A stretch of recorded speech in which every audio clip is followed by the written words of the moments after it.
الحمد لله الحمد لله رب العالمين.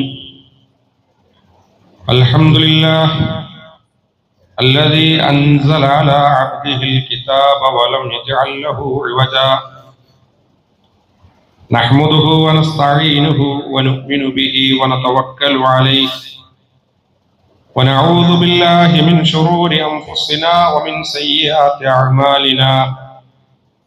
من يهده الله فلا مضل له ومن يضلل فلا هادي له. ونشهد أن لا إله إلا الله ونشهد أن محمدا عبده ورسوله أرسله بالهدى ودين الحق ليظهره على الدين كله ولو كره المشركون. اللهم صل على محمد وعلى آل محمد كما صليت على إبراهيم وعلى آل إبراهيم. اللهم بارك على محمد وعلى آل محمد كما باركت على إبراهيم وعلى آل إبراهيم في العالمين إنك حميد مجيد. أيها الإخوان، أوصيكم ونفسي أولا بتقوى الله. يا أيها الذين آمنوا اتقوا الله حق تقاته ولا تموتن إلا وأنتم مسلمون. أعوذ بالله من الشيطان الرجيم. بسم الله الرحمن الرحيم. يا أيها الذين آمنوا إنما الخمر والميسر والأنصاب والأزلام رجس من عمل الشيطان فاجتنبوه لعلكم تفلحون. صدق الله العظيم. പ്രിയമുള്ള സത്യവിശ്വാസികളായ സഹോദരന്മാരെ, സഹോദരികളെ, ജീവിതത്തിൻ്റെ സകലമാന മേഖലകളിലും നമ്മുടെ സ്വകാര്യ പരസ്യ ഇടപാടുകളിലും അനക്കങ്ങളിലും അടക്കങ്ങളിലും അല്ലാഹു സുബ്ഹാനഹു വ തആലയുടെ കൽപ്പനകൾ, നിർദ്ദേശങ്ങൾ എല്ലാം അനുസരിച്ച് യഥാർത്ഥ മുത്തഖികളായി മുഅ്മിനുകളായി ജീവിക്കണമെന്ന് എന്നെയും നിങ്ങളെയും ഒരുപോലെ വളരെ ഗൗരവത്തിൽ ഉണർത്തുകയാണ്, വസിയത്ത് ചെയ്യുകയാണ്.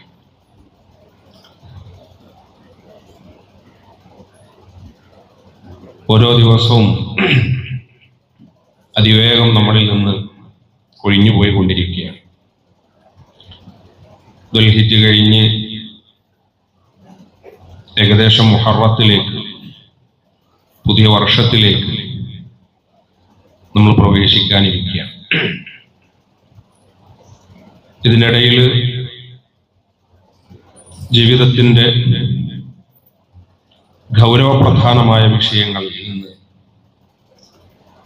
ശ്രദ്ധ തെറ്റുന്നുണ്ടോ എന്ന് നമ്മൾ ഓരോരുത്തരും നന്നായിട്ട് ആലോചിക്കുക. ഏത് സമയവും അല്ലാഹു സുബ്ഹാനഹു വ തആല അനുവദിച്ച വഴികളിൽ തന്നെയാണ് നമ്മുടെ ജീവിതം ഉള്ളത് എന്ന് നമ്മൾ ഉറപ്പുവരുത്തുക. അല്ലാഹുവിന് ഇഷ്ടമില്ലാത്ത കാര്യങ്ങളിൽ നിന്ന്, കർമ്മങ്ങളായാലും ചിന്തയായാലും വാക്കായാലും പ്രവർത്തനങ്ങളായാലും, അതിൽ നിന്നൊക്കെ വിട്ടു നിൽക്കുവാൻ ബോധപൂർവമായ ശ്രമം നമ്മൾ നടത്തുക. ഒരിക്കലും നന്മയും തിന്മയും സമമല്ല. നന്മ ചെയ്യുന്നവരാണ് വിജയികൾ. അല്ലാഹു സുബ്ഹാനഹു വ തആല വിജയികളുടെ കൂട്ടത്തിൽ നമ്മെ എല്ലാവരെയും ഉൾപ്പെടുത്തി അനുഗ്രഹിക്കുമാറാവട്ടെ. നമ്മുടെ വീഴ്ചകൾ, തെറ്റുകൾ, കുറ്റങ്ങൾ, കുറവുകൾ, ന്യൂനതകൾ, സംഭവിച്ചു പോയിട്ടുള്ള എല്ലാ തെറ്റുകളും കരുണാവാരിധിയായ റബ്ബ് നമുക്ക് പുറത്തു മാപ്പാക്കി തരുമാറാവട്ടെ. ജീവിതായുസ്സിൽ ചെയ്ത നന്മകൾ ഓരോന്നായിട്ട് അല്ലാഹുവിൻ്റെ റെക്കോർഡിൽ ഉണ്ട്. പടച്ച റബ്ബ് നമ്മുടെ നന്മകൾ സ്വീകരിക്കുകയും അതിനൊക്കെ ധാരാളം പ്രതിഫലം നൽകി നമ്മെല്ലാവരെയും അനുഗ്രഹിക്കുകയും ചെയ്യുമാറാവട്ടെ. പ്രിയപ്പെട്ടവരെ, നമുക്കറിയാവുന്നതുപോലെ നമ്മൾ ഇസ്ലാം വിശ്വാസികളാണ്.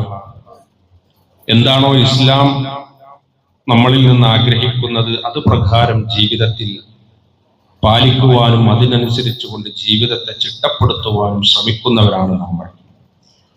അല്ലാഹു സുബ്ഹാനഹു വ തആലക്ക് ഇഷ്ടമില്ലാത്ത എല്ലാ കാര്യങ്ങളിൽ നിന്നും നമ്മൾ വിട്ടുനിൽക്കും.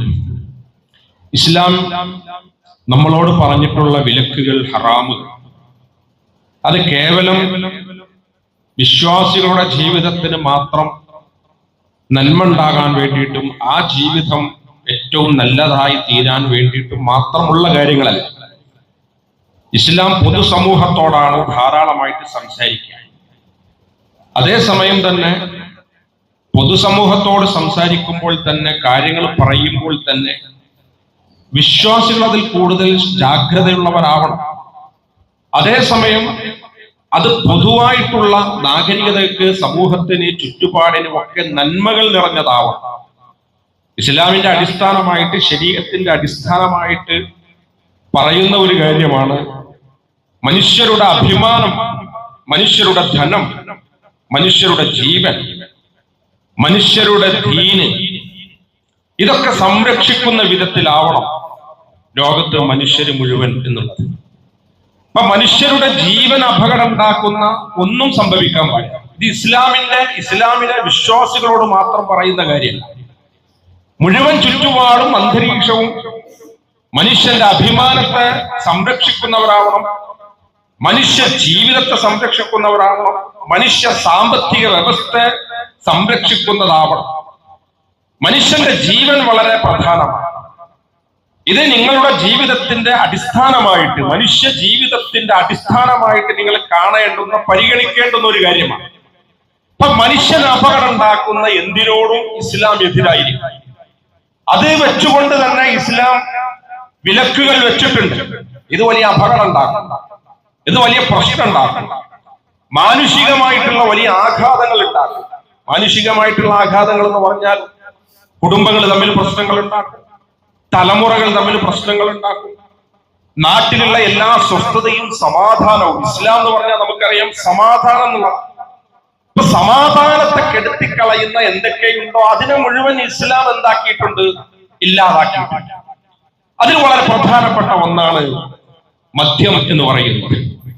നമുക്കറിയാം ലഹരിയുടെ വലിയ നമ്മുടെ ചുറ്റുപാടിൽ നമ്മൾ പോലും പ്രതീക്ഷിക്കാത്ത വിധത്തില് അതിവ്യാപകമായി, മാരകമായി ഒരു വൈറസിനെ കുറിച്ചിട്ട് നമുക്ക് പറയലുണ്ട്. വളരെ പെട്ടെന്ന് ചിലപ്പം ഈ വൈറലുകൾ മനുഷ്യർക്കിടയിൽ ഇങ്ങനെ വ്യാപിക്കും. ഇപ്പൊ നമ്മള് നിപ്പ റിപ്പോർട്ട് ചെയ്തിട്ടുണ്ട് നമ്മുടെ പരിസരത്ത് തന്നെ. അത് റിപ്പോർട്ട് ചെയ്യുന്നതോടുകൂടി തന്നെ ചിലപ്പോൾ നമ്മൾ കണ്ടെയ്ൻമെന്റ് സോണുകൾ പ്രഖ്യാപിക്കും. ഒരുമിച്ചുള്ള നമ്മുടെ മാസ്ക്, ഒരുമിച്ച് മനുഷ്യർ ഒരുമിച്ച് കൂടുന്നതിന് നിയന്ത്രണങ്ങൾ എത്തും. ഇതുപോലെ തന്നെ വൈറസുകൾ പടരുന്നത് പോലെ തന്നെ നമ്മുടെ ചുറ്റിലും പടർന്നുകൊണ്ടിരിക്കുന്ന ഒന്നായിട്ട് ലഹരി ആയി മാറിയിട്ടുണ്ട്. ഒരു കല്യാണം അതിന് പൂർണ്ണത കിട്ടണമെങ്കിൽ നിക്കാഹിന്റെ കർമ്മങ്ങളൊക്കെ നടക്കുമ്പോൾ തന്നെ അത് സൈഡിൽ കൂടെ നടന്നോളും. ചിലപ്പോൾ നമ്മൾ തമാശക്ക് പറയലുണ്ട്, കല്യാണത്തിന്റെ ഒരു ആഹ്ലാദം കൊണ്ട് ചിലപ്പം നിക്കാഹിന് വേണ്ടത്ര ശ്രദ്ധയും പരിഗണനയും കിട്ടൂല. നിക്കാഹിന്റെ കുത്തുപരി 10 മിനിറ്റ് വൈകിയാൽ നമുക്ക് അസ്വസ്ഥരാകും. അതേസമയം പുതിയാപ്പിള വരുന്നതും കൂട്ടര് വരുന്നതും ജീപ്പിൽ വന്ന് ഇറങ്ങുന്നതും അതുപോലെ തന്നെ ആംബുലൻസ് കൊണ്ടുവരുന്നതും ജെസിബിയിൽ കൊണ്ടുവരുന്നതും ആടിയിട്ടും പാടിയിട്ടും മയ്യത്ത് കെട്ടിൽ കയറ്റി കൊണ്ടുവരുന്നതും ഇത് 2-3 മണിക്കൂറും നീണ്ടു നിൽക്കുന്നതിന് ഒരു തടസ്സമോ അസ്വസ്ഥതയോ നമുക്ക് ഉണ്ടാവാറില്ല. ആടലിന്, പാടലിന്, റീൽസിന്. ഇപ്പൊ നിക്കാഹിന്റെ പൂർണ്ണതക്ക്, കല്യാണത്തിന്റെ പൂർണ്ണതക്ക് എന്ത് വേണം? അവിടെ കൂടുന്ന ചെറുപ്പക്കാർ തമ്മിൽ എന്ത് വേണം? ഒരു ലഹരി ആസ്വദിക്കണം. ഇത് നമ്മളൊക്കെ നമ്മുടെ ചുറ്റിനും കണ്ടുകൊണ്ടിരിക്കുക. ജാതി മതം വ്യത്യാസമില്ലാതെ നമുക്കിടയിൽ നമ്മള് സ്കൂളിൽ നിന്നൊരു പഠനയാത്ര പോകുന്നു, ക്യാമ്പസിൽ നിന്നൊരു പഠനയാത്ര പോകുന്നു, ക്യാമ്പസിൽ ഹോസ്റ്റലിൽ താമസിക്കുന്നു. ഇതിന് പൂർണ്ണത കിട്ടണമെങ്കിൽ എന്ത് വേണമെന്ന് ചോദിച്ചാൽ എന്ത് വേണം? ഇതില്ലാതെ ഇതിനൊരു പൂർണ്ണത കിട്ടൂല എന്നുള്ളോടത്തേക്ക് നമ്മുടെ പരിസരവും ചുറ്റുപാടും ഒക്കെ മാറിയ ഒരു സാഹചര്യത്തിലാണ് നമ്മൾ ജീവിക്കുന്നത്. ഇവിടെ ഒരു ഓപ്പറേഷൻ തൂഫാൻ പ്രഖ്യാപിക്കുന്നതോട് കൂടിയിട്ട് ഏറ്റവും കൂടുതൽ സന്തോഷിക്കേണ്ടത് മുസ്ലിം സമുദായമാണ്. കാരണം എന്താ വെച്ചാൽ ഇത് മുസ്ലിങ്ങളെ സംബന്ധിച്ചിടത്തോളം മദ്യവും ലഹരിയും എന്ന് പറയുന്ന അത്രയും ഇസ്ലാം കൈകാര്യം ചെയ്തിട്ടുള്ള ഒന്നാണ്. ഇത് സമൂഹത്തിൽ പറ്റിപ്പിടിച്ചു കഴിഞ്ഞാൽ നമ്മൾ വിചാരിക്കുന്ന പോലെയല്ല. സമൂഹത്തിൽ ഇതിന്റെ പറ്റിപ്പിടിച്ച് ഇതുണ്ടാക്കുന്ന ആഘാതം കുറച്ചു മുമ്പ് നമുക്കറിയാം. വാപ്പ മകൻ ഇട്ടേച്ചു, ഉമ്മ വളരെ സ്നേഹത്തോട് കൂടിയിട്ട് മകനെ വളർത്തി. മകൻ ക്യാമ്പസിലേക്ക് പോകുന്നതോട് കൂടിയിട്ട് ഇവരായിട്ടുള്ള ഒരു ബന്ധം ഉണ്ടായി. അങ്ങനെയാണ് ആദ്യം ഒന്ന് തുണഞ്ഞു നോക്കും, അപ്പൊ ഇത് ലഹരി ഒന്നും ഇല്ലല്ലോ, ഒരു ചെറിയ ഒരു അംശം. കൂട്ടുകാരെല്ലാവരും ഇതിന്റെ ആളുകളാണ്. നമ്മളിപ്പോ ഇങ്ങനെ മാറിക്കാം.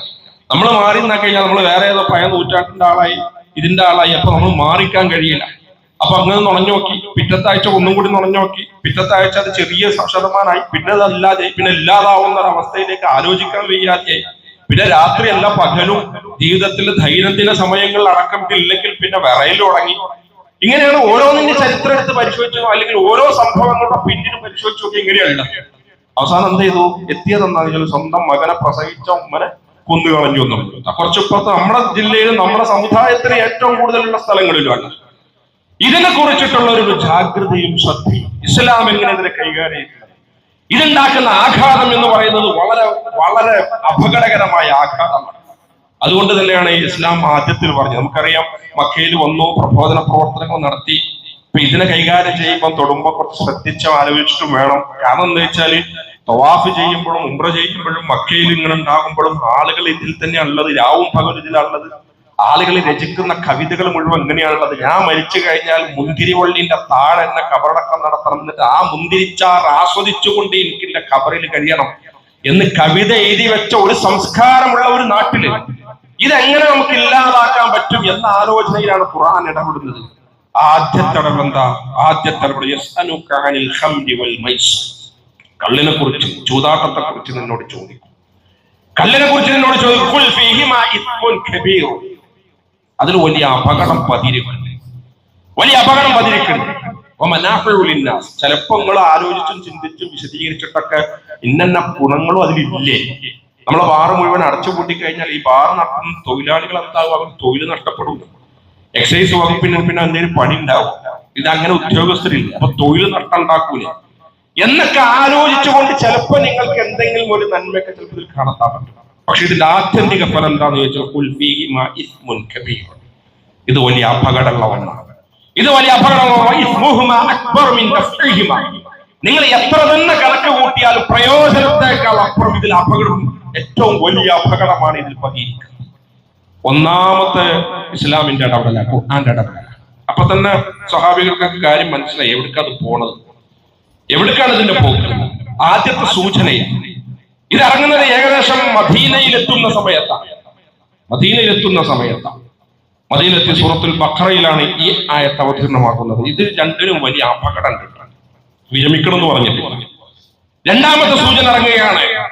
നിങ്ങളെ സംബന്ധിച്ചിടത്തോളം നിങ്ങൾ ആളുകളെ അല്ലെങ്കിൽ വിശ്വാസികളെ, നിങ്ങൾ ലഹരി ബാധിതരായിക്കൊണ്ട് നമസ്കാരത്തെ സമീപിക്കണം.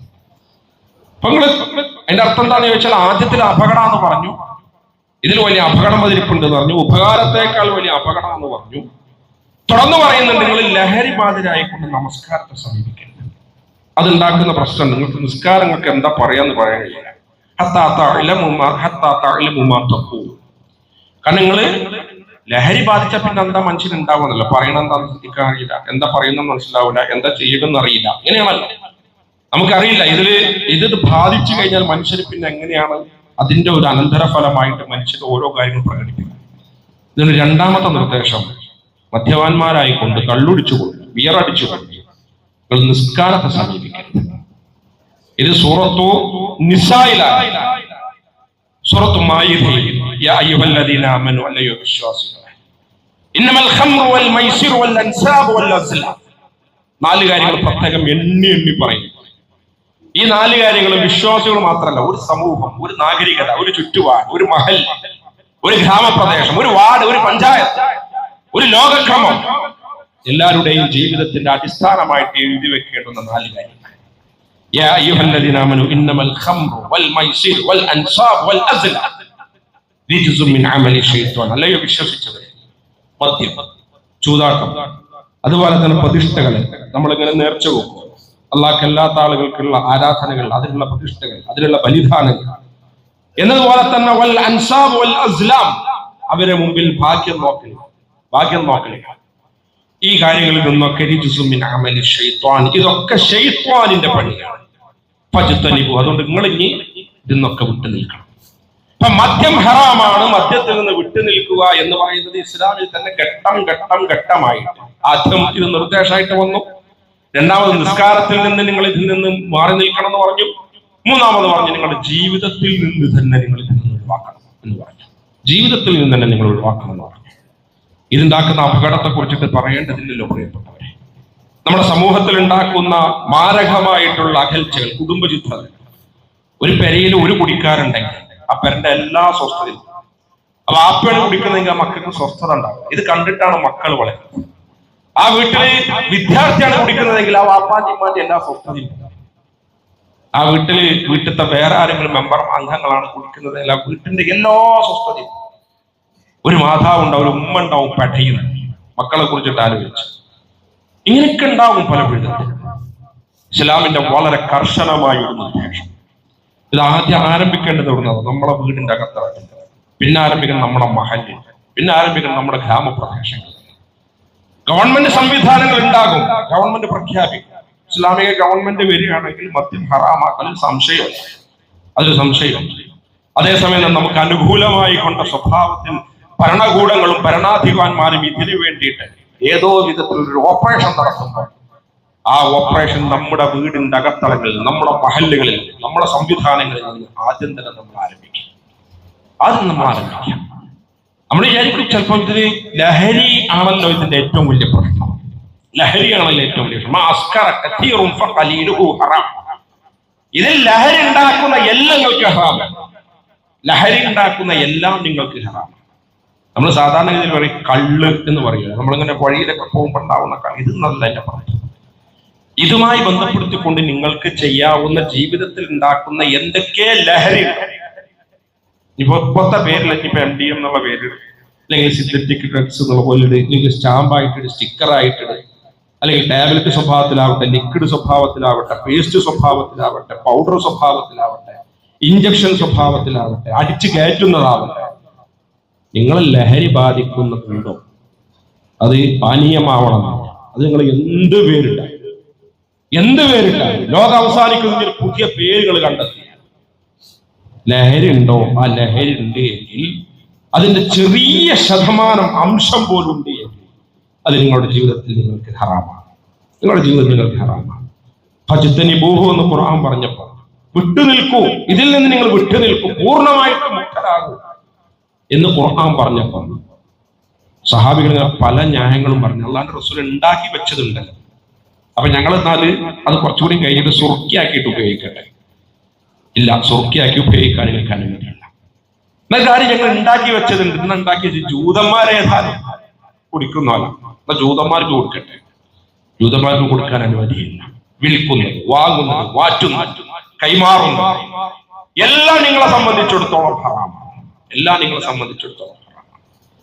അതുകൊണ്ട് ഒരു നാടും നഗരവും ഒക്കെ ഉണർന്ന് ഇതിന്റെ പിന്നിൽ പ്രവർത്തിച്ചു കൊണ്ടിരിക്കുന്ന എന്തൊക്കെ സംവിധാനങ്ങളുണ്ട്, ആ സംവിധാനങ്ങളുമായി കൊണ്ട് ഏതെങ്കിലും അർത്ഥത്തിൽ ചേർന്ന് നിൽക്കുന്നതും നമ്മളെ സംബന്ധിച്ചിടത്തോളം തെറ്റാണ്.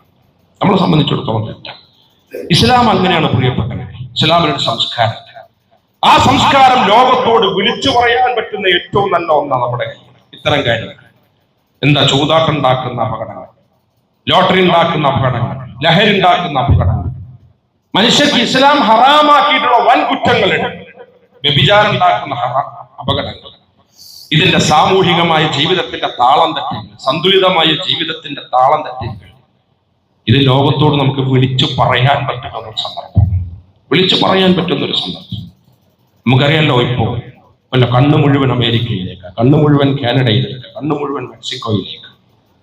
2 വർഷങ്ങൾക്ക് മുമ്പ് വ്രതങ്ങൾ തുലനം ചെയ്ത് ഇസ്ലാമിന്റെ സൗന്ദര്യവും സംസ്കാരം, ഇസ്ലാമിന്റെ സൗന്ദര്യവും സംസ്കാരം.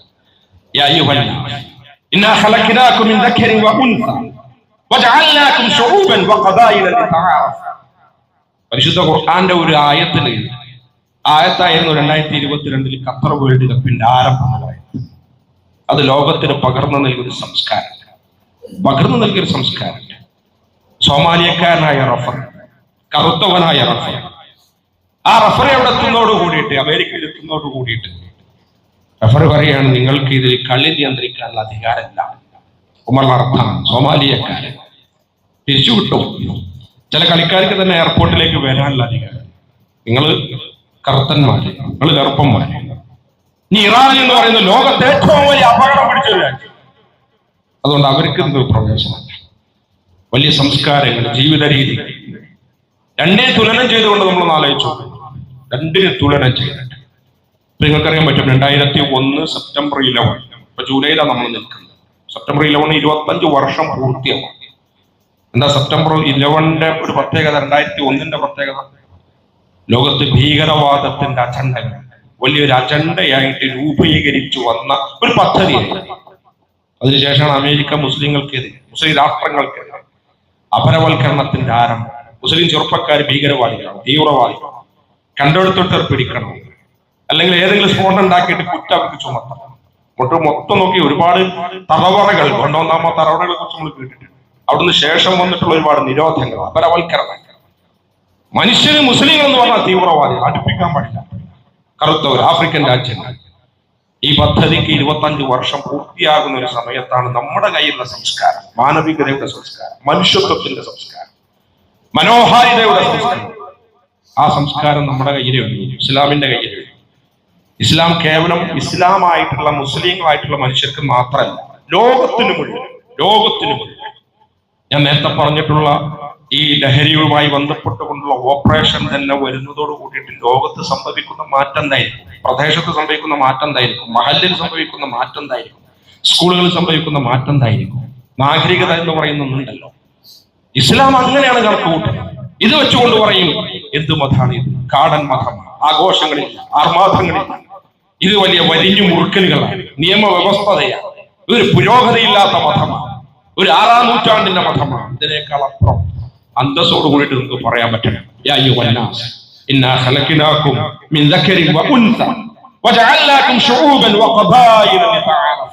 കറുത്തവരെന്നോ വെളുത്തവരെന്നോ വ്യത്യാസമില്ലാതെ, ആഫ്രിക്കക്കാരനെന്നോ നീഗ്രോക്കാരനെന്നോ വ്യത്യാസമില്ലാതെ, ഏതാണ് രാഷ്ട്രമെന്ന് വ്യത്യാസമില്ലാതെ ഒറ്റൊന്നിലാണ് നിങ്ങൾ തമ്മിൽ വ്യത്യാസം ഉണ്ടാകുക. അതെന്താന്ന് ചോദിച്ചാൽ നിങ്ങളുടെ വിശ്വാസത്തിലാണ്, നിങ്ങളുടെ ഈമാനിലാണ്. ബാക്കിയൊക്കെ നിങ്ങൾ സമന്മാരാണ്. ബിലാൽ റളിയല്ലാഹു അൻഹുവിനെയും ശുഐബ് റൂമിയെയും ഒരേ പായയിൽ കിടത്തുറത്തിയ ഒരു സംസ്കാരം. വെള്ളക്കാരനായ റഫറിയെയും സോമാലിയക്കാരനും ഈജിപ്തുകാരനുമായ റഫറിയെയും ഒരുമിച്ച് കാണാൻ പറ്റുന്ന ഒരു മാനസിക വിശാലതയുള്ള ഒരു സംസ്കാരം. അതാണ് ഈ പറഞ്ഞതിന്റെ അർത്ഥം. അത് കൊടുക്കാൻ ലോകത്ത് ഇസ്ലാമിന് കഴിയുള്ളൂ. എന്ത് ദർശനങ്ങളില്ല, 2 ദർശനങ്ങൾ, 2 സംസ്കാരം. ഈ സംസ്കാരങ്ങൾ ഞാൻ നേരത്തെ പറഞ്ഞല്ലോ, നിങ്ങൾക്ക് ക്യാമ്പസിൽ ഉണ്ടാകുന്ന സംസ്കാരങ്ങൾ. ആ ക്യാമ്പസിൽ ഉണ്ടാകുന്ന സംസ്കാരം എന്താ? ഇവിടെ ഫ്രീ ക്യാമ്പസ്, ആണും പെണ്ണും സുലഭമായിട്ട് എവിടെ ഇരിക്കാം. ആ സംസ്കാരമല്ല നമ്മളെ സംസ്കാരം. മദ്യത്തിന്റെ സംസ്കാരമല്ല, മദിരാശയുടെ സംസ്കാരമല്ല, ജാഹിലിയത്തിന്റെ സംസ്കാരമല്ല. നമ്മുടെ കയ്യിലുള്ള സംസ്കാരം ദീനിന്റെ സംസ്കാരം, സാഹോദര്യത്തിന്റെ സംസ്കാരം, മാനവികതയുടെ സംസ്കാരം. അത് പകർന്നു കൊടുക്കാൻ, അപ്പൊ അതിനോട് സഹകരിക്കാൻ പറ്റുന്ന വിധത്തിൽ സഹകരിച്ച് നമ്മുടെ നാടും പ്രദേശവും ചുറ്റുപാടും മഹല്ലും അന്തരീക്ഷവും ഒക്കെ നമുക്ക് എങ്ങനെ അള്ളാഹിന്റെ ദീനിനനുസരിച്ചുകൊണ്ട്, മനുഷ്യന്റെ ഇഷ്ടത്തിനനുസരിച്ചുകൊണ്ട് മാറ്റിയെടുക്കാൻ കഴിയും എന്ന ആലോചന വളരെ പ്രസക്തമാണ്. അതിന് തുടക്കം കുറിക്കുന്ന ഒന്നായിരിക്കാം ഒരു പക്ഷേ ഓപ്പറേഷൻ തൂഫാൻ എന്ന് പറയുന്നത്. ഒരു കാര്യത്തെ നമ്മൾ കാണുമ്പോൾ എന്താണ് ഖുർആനും ഹദീസും അതിനോട് വെച്ച് പുലർത്തുന്ന സമീപനം, അത് നമുക്ക് എത്രത്തോളം മനസ്സിലാക്കാൻ പറ്റില്ലെന്ന് ആലോചിക്കുന്നത് നല്ലതാണ്. പ്രിയപ്പെട്ടവരെ, നന്നായിട്ട് ചിന്തിക്കണം. ഞാൻ നേരത്തെ പറഞ്ഞതുപോലെ തന്നെ നമ്മൾ പോലും അറിയാത്ത വിധത്തിലാണ് ഇതില് നമ്മുടെ മക്കൾ, നമ്മുടെ തലമുറ, നമ്മുടെ നാട്, ഇപ്പൊ മക്കളെന്നൊന്നും പറയണ്ട, വലിയവര് തന്നെ നമ്മുടെ ആഘോഷത്തിന് പൂർണ്ണത കിട്ടണമെങ്കിൽ 40-50 വയസ്സായ ആളുകൾ തന്നെ കൊടുക്കും. സന്തോഷിക്കണമെങ്കിലും ഇത് വേണം, ദുഃഖിച്ചാലും ഇത് വേണം, സങ്കടപ്പെട്ടാലും ഇത് വേണം, ഉറങ്ങണമെങ്കിൽ ഇത് വേണം, ജോലിക്ക് കയറിയാൽ ഇത് വേണം, ജോലിയിൽ എന്തെങ്കിലും ശ്രദ്ധ കിട്ടണമെങ്കിൽ ഇത് വേണം എന്നൊക്കെ ന്യായങ്ങളാണ് നമ്മുടെ കൂട്ടത്തിലെ ആളുകൾ പറയാം. വളരെ ശ്രദ്ധ വേണം. എങ്ങനെയാണ് ഇതിന്റെ ആപത്ത്, അപകടം പതിയിരിക്കുന്നത് നമുക്കറിയില്ല. എല്ലാ സമാധാനവും കെട്ടിക്കളയിച്ചു. അതുകൊണ്ട് നല്ല ശ്രദ്ധ ഉണ്ടാവുക. അനുകൂലമായ അന്തരീക്ഷത്തിൽ ഇത്തരം തിരിച്ചറിയുക, ഇതിനോടൊപ്പം ചേർന്ന് നിൽക്കാൻ നമുക്ക് കഴിയണം. അല്ലാഹു സുബ്ഹാനഹു വ തആല നമ്മളെല്ലാവരെയും അനുഗ്രഹിക്കുമാറാവട്ടെ. വലിയ അപകടങ്ങളിൽ നിന്ന്, പരീക്ഷണങ്ങളിൽ നിന്ന്, പ്രതിസന്ധികളിൽ നിന്ന് പടച്ചറപ്പ് നമ്മളെല്ലാവരെയും കാത്തുരക്ഷിക്കുമാറാവട്ടെ. അഖൂലു ഖൗലി ഹാദാ അസ്തഗ്ഫിറുല്ലാഹ ലി വലക്കും വലിസാഇരി അജ്മഈൻ.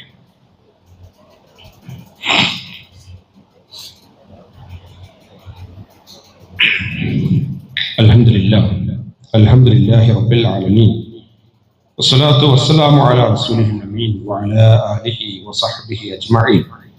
യാ അയ്യുഹല്ലദീന ആമനൂ തഖുല്ലാഹ ഹഖ്ക തുഖാതിഹി വലാ തമൂതുന്ന ഇല്ലാ വഅൻതും മുസ്ലിമൂൻ. ഒരിക്കൽ കൂടി പടച്ച റബ്ബിനെ ഓർത്ത് മുത്തഖീകളായി ജീവിക്കണമെന്ന് എന്നെയും നിങ്ങളെയും ഒരുപോലെ വളരെ ഗൗരവത്തിൽ ഉണർത്തുകയാണ്, വസിയത്ത് ചെയ്യുകയാണ്. പ്രിയപ്പെട്ടവരെ, ഞാൻ നേരത്തെ സൂചിപ്പിച്ചതുപോലെ ചില അസുഖങ്ങൾ, മഴക്കാലമാണ്, അസുഖങ്ങളൊക്കെ വരാനും പടരാനും ഒക്കെ സാധ്യതയുള്ള സമയമാണ്. നിപ്പ റിപ്പോർട്ട് ചെയ്തു നമ്മുടെ അടുത്ത സ്ഥലത്ത് തന്നെയാണ്. വേണ്ട മുൻകരുതലുകൾ എന്ന് പറയുന്നത് പ്രധാനമാണ്. ഇസ്ലാം അതൊക്കെ പഠിപ്പിക്കുന്നുണ്ട്. ശരീരത്തിന് അസുഖം വരാതിരിക്കാൻ വേണ്ടിയിട്ട് നിങ്ങൾ ശ്രദ്ധിക്കണം. ഈ മദ്യത്തിന്റെ വിഷയത്തിൽ തന്നെ റസൂലിന്റെ മുന്നിൽ വന്നിട്ട് പറഞ്ഞതാണ്, റസൂല് ഞങ്ങൾക്ക് തൊഴിലിൽ ഒക്കെ ഒരു ആശ്വാസം കിട്ടണമെങ്കിൽ ഫജ്തനിബു എന്ന് പറഞ്ഞപ്പോൾ നിങ്ങൾ ഇതിൽ നിന്ന് വിരമിക്കൂ എന്ന് പറഞ്ഞപ്പോൾ ഓരോരുത്തരും വന്നിട്ട് ഫലം പറഞ്ഞു. അള്ളാഹുവിന്റെ റസൂല് തൊഴിലിന് അഴുത് കിട്ടണമെങ്കിൽ, ഞങ്ങൾക്ക് അസുഖത്തിന് ശമനം കിട്ടണമെങ്കിലൊക്കെ ഇത് വേണം. റസൂല് പറഞ്ഞത് ഇത് അസുഖമല്ല, ഇത് രോഗമാണ്. ഇത് രോഗമാണ്. രോഗം വരുന്നതാണ് നിങ്ങൾ ശ്രദ്ധിക്കേണ്ടത്. രോഗം വരുന്നത് നിങ്ങൾ ശ്രദ്ധിക്കണം. എന്നതുപോലെ തന്നെ നമുക്കറിയാൻ പറ്റില്ല, രോഗം വരുന്നത്, അസുഖം വരുന്നത് നല്ല ശരീരം ഉണ്ടാകുക, രോഗമുക്തമായ മനസ്സുണ്ടാവുക എന്നൊക്കെ പറയുന്നത് വളരെ പ്രധാനമാണ്. നല്ല ശ്രദ്ധ വേണം. ഓരോ കാര്യങ്ങൾ റിപ്പോർട്ട് ചെയ്യുമ്പോൾ സ്വാഭാവികമായിട്ട് വേണ്ട എടുക്കേണ്ട മുൻകരുതലുകൾ അതുമായി ബന്ധപ്പെട്ട ആരോഗ്യ വകുപ്പ്, സർക്കാർ സംവിധാനങ്ങളൊക്കെ നൽകും. അതൊക്കെ പാലിക്കാൻ, അതൊക്കെ എന്ത് വരുന്നോട് വെച്ച് കാണാം എന്നതിനേക്കാൾ അപ്പുറം അതൊക്കെ പാലിക്കാനുള്ളൊരു മനസ്സ് തന്നെയാണ് വേണ്ടത്. പ്രിയപ്പെട്ടവരെ, നമുക്കറിയാം, ഞാൻ നേരത്തെ സൂചിപ്പിച്ചതുപോലെ ഓരോ ദിവസം വളരെ വളരെ വേഗത്തിൽ നമ്മുടെ ആയുസ്, നമ്മുടെ സമയങ്ങൾ ഒക്കെ ഇങ്ങനെ വളരെ വളരെ വേഗത്തിൽ നമ്മളോട് ഇങ്ങനെ ഒഴിഞ്ഞു പോവാണ്. നമ്മളെല്ലാവരെയും വേദനിപ്പിച്ച ഒരു വിയോഗ വാർത്തയായിരുന്നു കഴിഞ്ഞ ആഴ്ച ഉണ്ടായ ബഹുമാന്യനായ ജമീൽ സാഹിബ്. പത്രപ്രവർത്തകനായിരുന്നു, എഴുത്തുകാരനായിരുന്നു. ധാരാളം ആളുകൾ അതുമായി ബന്ധപ്പെട്ടുകൊണ്ടുള്ള എഴുത്ത് വായിച്ചിട്ടുണ്ടാവും. അദ്ദേഹം നമ്മുടെ മലപ്പുറത്ത് തന്നെയുള്ള ഒരു യാത്രാ സംഘത്തിൽ ഉംറയും ഹജ്ജും മറ്റും ചരിത്ര സ്ഥലങ്ങളൊക്കെ സന്ദർശിക്കുന്ന ഒരു സംവിധാനവുമായിട്ട് സഹകരിച്ച് തായ്ലാന്റിൽ പോയി അവിടെ നിന്നാണ് അറ്റാക്കായിട്ട് മരിക്കുന്നത്. എല്ലാവരും അറിഞ്ഞത്. അവർ പക്ഷേ അവരുടെ ജനാസ നമസ്കാരത്തിൽ തന്നെ പങ്കെടുത്തവർ ഈ കൂട്ടത്തിൽ ഉണ്ടാവും. പെട്ടെന്നുള്ള മരണമായിരുന്നു. നമ്മൾ അറിയാലോ, നമുക്ക് നിന്ന നിൽപ്പിൽ നിന്ന് അള്ളാഹുവിലേക്ക് യാത്ര പോകാം. നമ്മൾ വിശദീകരണം കൊടുക്കും, അറ്റാക്കാണ്, കുഴഞ്ഞു വീണതാണ്, ചെറിയ പനി തലേന്ന് ഉണ്ടായിരുന്നു, തലേ തന്നെ വിഷമം പറയാൻ തുടങ്ങിയിട്ടുണ്ട്, നമ്മൾ ശ്രദ്ധിച്ചില്ല എന്നൊക്കെ നമ്മൾ വെറുതെ നമ്മളൊരു സമാധാനത്തിന് വേണ്ടിയിട്ട് പറയും. മരണം എന്ന് പറഞ്ഞാൽ അങ്ങനെയാണ്. അടുത്ത വെള്ളിയാഴ്ച ഇതുപോലെ ആരുണ്ടാവുമെന്ന് പറയാം, നമുക്കറിയില്ല, നമുക്ക് ആർക്കും അറിയില്ല എന്താ സംഭവിക്കുന്നത്. ഈ പറഞ്ഞ് സംസാരിച്ചുകൊണ്ടിരിക്കുന്ന ഞാൻ തന്നെ അടുത്ത വെള്ളിയാഴ്ച ഞങ്ങളോട് കുത്തുമ്പോ പറയാന്ന് പറയാൻ നമുക്ക് ഈ ഉറപ്പില്ല.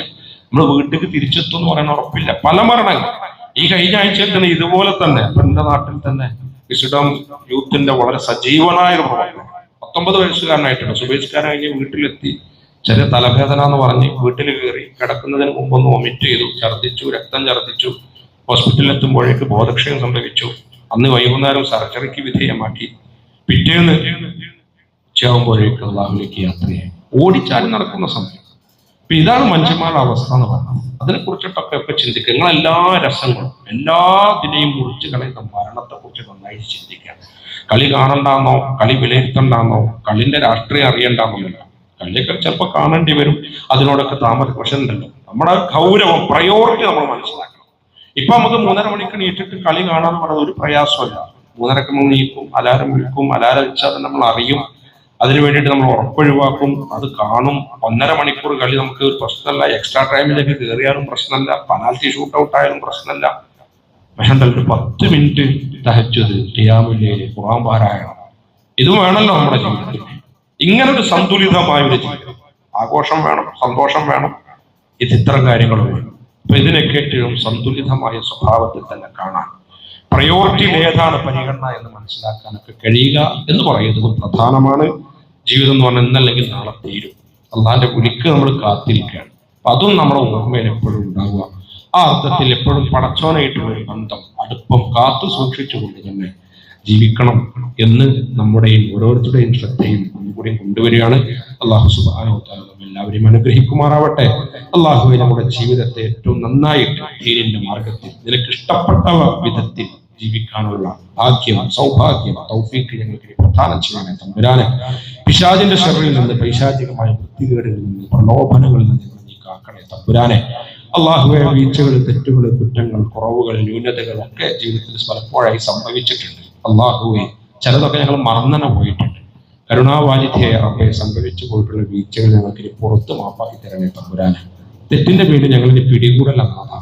അള്ളാഹു, നിന്റെ തൃപ്തിയും പ്രതിഫലവും ആഗ്രഹിച്ച് ധാരാളം സൽക്കർമ്മങ്ങൾ ഞങ്ങൾ ചെയ്തിട്ടുണ്ട്. അള്ളാഹ്, നീ സ്വീകരിക്കണമേ തമ്പുരാനെ. അതിനൊക്കെ ധാരാളം പ്രതിഫലം നൽകി ഞങ്ങളെ അനുഗ്രഹിക്കണമേ നാഥ. അള്ളാഹു ഞങ്ങളുടെ കൂട്ടത്തിൽ പ്രയാസപ്പെടുന്ന ഒരുപാട് ആളുകളുണ്ട്. രോഗങ്ങൾ കൊണ്ട് പ്രയാസം അനുഭവിക്കുന്ന ആളുകൾ, മാരകമായ അസുഖം വന്നിട്ട് പ്രയാസം അനുഭവിച്ചുകൊണ്ടിരിക്കുന്ന ആളുകൾ. ശിഫ പ്രദാനം ചെയ്യണേ തമ്പുരാനെ, ആഫിയത്ത് നൽകണേ അള്ളാഹു ഞങ്ങളുടെ കൂട്ടത്തിൽ നിന്ന് നിന്നിലേക്ക് യാത്ര പിരിഞ്ഞു പോയ പ്രിയപ്പെട്ടവർ അള്ളാഹു നമ്മുടെ ഖബറിനെ വിശാലമാക്കി കൊടുക്കണേ തമ്പുരാനെ. ഞങ്ങൾക്ക് വേണ്ടപ്പെട്ടവർ, ഞങ്ങളുടെ സുഹൃത്തുക്കൾ, സഹപ്രവർത്തകർ, അള്ളാഹു നിന്റെ വിളിക്കുത്തരം നൽകി ഞങ്ങൾക്ക് മുമ്പ് നിന്നിലേക്ക് യാത്ര പിരിഞ്ഞിട്ടുണ്ട്. അള്ളാഹു അവരെ ഏറ്റവും നന്നായിട്ട് നീ സ്വീകരിക്കണമേ തമ്പുരാനെ. അള്ളാഹു ഞങ്ങളുടെ പലരുടെയും മാതാപിതാക്കൾ ഖബറിടത്തിൽ അനാഥാപുര ഖബറിടം നീ വിശാലമാക്കി കൊടുക്കണേ തമ്പുരാനെ. അള്ളാഹു അവരുടെ ഖബറം സ്വർഗത്തിൽ ഒരു പൂർണ്ണപ്പാക്കിയിട്ട് മാറ്റണേ തമ്പുരാനെ. അള്ളാഹു ഞങ്ങളുടെ കുടുംബ ജീവിതത്തിൽ ഭാര്യയിൽ, ഭർത്താവിൽ, മക്കളിൽ, മാതാപിതാക്കളിൽ നിങ്ങൾക്ക് സന്തോഷം പ്രദാനം ചെയ്യണേ തമ്പുരാനെ. അള്ളാഹു ഞങ്ങളുടെ മക്കളെ നീ അനുഗ്രഹിക്കണേ തമ്പുരാനെ. ദീനിന്റെ പാതയിൽ സിറാത്തുൽ മുസ്തഖീമിൽ ഞങ്ങളുടെ മക്കളെ അടിയുറപ്പിച്ചു നിർത്താൻ ഞങ്ങൾക്ക് കഴിയണേ തമ്പുരാനെ.